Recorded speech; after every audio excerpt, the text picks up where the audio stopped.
Machiavelli wrote that 500 years ago. Read the last word again. Allow. Not forced, not tricked, not outmaneuvered by some criminal mastermind who studied your every weakness. Allowed. Somewhere in you, a door was already open before they ever knocked. That's not an accusation. It's not me telling you the betrayal was your fault. It's something colder and stranger, and it's going to change how you see every person who has ever hurt you. Because here's where it gets strange. Most betrayals aren't hidden. They're ignored. There's a strange and consistent thing people say once they finally look back. Some part of them already knew, long before there was any proof. Your brain often sees the truth months before your conscious mind is willing to let it exist. Somewhere tonight, someone notices, for the 100th time, that the person they love turns their phone face down on the counter every single night, without fail. They file it away as nothing and go back to making dinner. 8 months later, the affair comes out, and that detail returns all at once, no longer small. It had been the size of a screaming alarm the entire time. They just hadn't been ready to hear it ring. This is the first thing Machiavelli's sentence is pointing at. Your mind traded truth for time. Hold on to that line. It's going to matter again before this is over. Here's the part almost no one says out loud. Machiavelli didn't call people stupid. He called them simple, meaning predictable, meaning governed by whatever necessity is loudest in the present moment. And it cuts both ways. The deceiver is simple too, chasing his own present necessity, just from the other side of the table. People don't get deceived because they're foolish. They get deceived because for a while, the lie is more bearable than the truth. Think of it like a debt. Every time you noticed something and chose not to look closer, you didn't erase the problem. You financed it. You took out a loan against your own peace of mind, and the interest kept compounding quietly in a drawer you stopped opening. The truth doesn't disappear when you stop looking at it.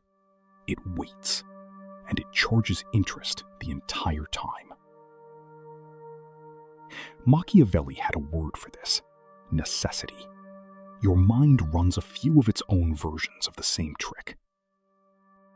The first turns your mind into a lawyer instead of a judge, defending whichever story you can survive instead of weighing the evidence fairly.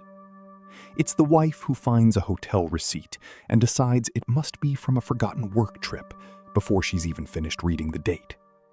Once that story is chosen, your mind starts hunting for evidence that confirms it and quietly burying what doesn't fit. The phone face down on the counter doesn't get investigated. It gets explained in under 3 seconds without you even noticing you did it. Older than both is the discomfort of holding 2 contradictory beliefs at once. I love this person, and this person is hurting me, cannot sit in the same mind without a fight. Watch what happens. Someone shakes their head once, almost involuntarily, like they're trying to physically dislodge a thought. That's the mind resolving itself in real time, in favor of whichever version lets them keep breathing normally. And if you grew up in a home where love and inconsistency arrived together, where a parent's affection depended on their mood that day, that same editing comes even easier to you. You learned the rule as a child: tolerate the confusion or lose the connection. You're not relearning it as an adult.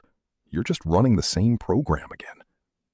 Machiavelli would have recognized all of this as the same thing wearing different clothes. A present necessity, quietly running the show. He also wrote that it's better to be feared than loved if you cannot be both, because fear is reliable and love is negotiable. People will rationalize almost anything to keep a love they need. The deceiver doesn't get past your intelligence. They get past your willingness, the part of you that quietly decides not knowing is survivable and knowing is not. They didn't build that gap in the wall. They just walked the perimeter, found it half finished, and climbed through. Something shifts here. The betrayal may not have started when they lied to you. It may have started earlier, the moment your own mind made a trade on your behalf, calculating that the comfortable story was more survivable than the true one. And here's the strange relief hiding inside that.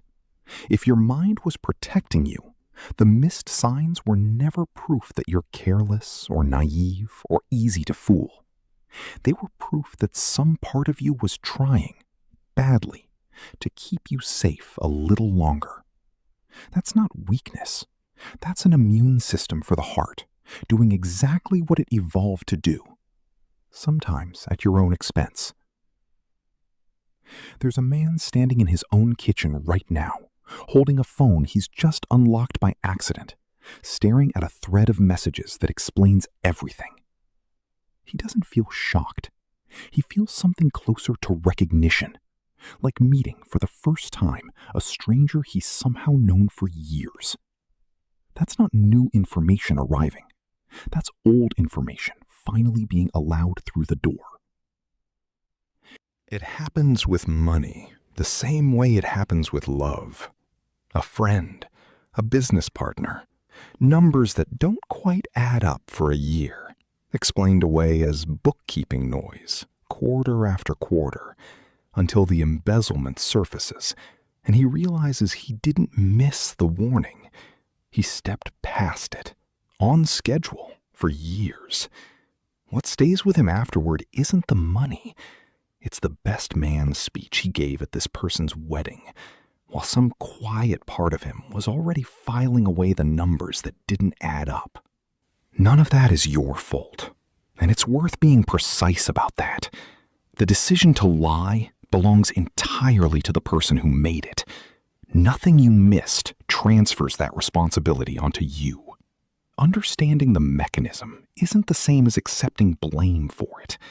A locksmith explaining how a lock can be picked isn't blaming the homeowner for the burglary. He's showing you the lock so you can build a better one. But there's something else still waiting here, and it's the part that actually lingers. The person who betrayed you isn't the only person who lied. You did too. Not to them, to yourself. Every time you took the comfortable explanation over the true one, you told yourself a small lie in a language only you could hear, and you believed it because you needed to. Go back to the sentence we opened with. One who deceives will always find those who allow themselves to be deceived. Read it again, now that you know what allow actually cost. It wasn't only describing them. It was describing the trade you kept renewing every time the interest came due. None of this means spending the rest of your life interrogating everyone you love. It means that the next time something flinches in you, that half second of unease you almost talk yourself out of before it finishes forming, you don't reach for the switch that turns the room dark again. You leave the light on a little longer than feels comfortable, and you ask the second question instead of accepting the first answer. Machiavelli wasn't writing about love.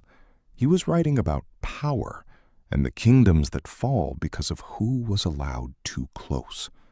But the truest things ever written about power are almost always true about the heart as well, because the heart can be ruled too, by someone else or by the part of you that would rather be ruled gently than see clearly. One who deceives will always find those who allow themselves to be deceived. Every betrayal begins twice. Once when someone lies to you, and once when your own mind decides you're not ready to know.